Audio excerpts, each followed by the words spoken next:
let's make some birria tacos. Last time when I made birria tacos, they said it wasn't fatty enough. But look at all this. This is fat, okay? I only add a little bit of grapeseed oil, but this is majority of this meat, okay? But you're supposed to brown it. Add in some water. Look at all that fat. But add in some vinegar. Add in some black pepper. Some bay leaf.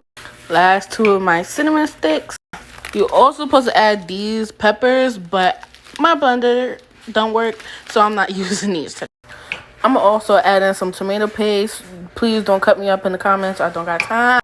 I'm gonna add some ground oregano, onion powder. Listen, this is gonna be whatever seasons that I have in the cabinet. So I'm gonna add some of the sazon liquid, adobo. I'm gonna add in some onions, and this is 5 cloves of garlic.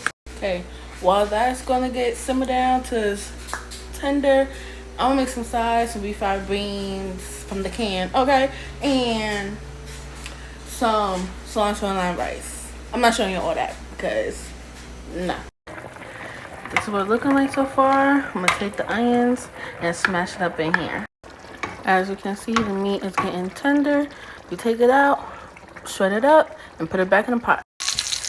Alright, I got one in the works, but all you gotta do is put your corn tortilla in the pan with some oil. I like to add my cheese first. Ooh, get your meat, put it in, and then you flip it, and then it will look like this. Here you go, guys. This is the finished product. I don't really like the pinto beans. And remind you, I got them canned. So if you know a good V5 bean can, let me know. And you can't have the burrito without the sauce. But yep.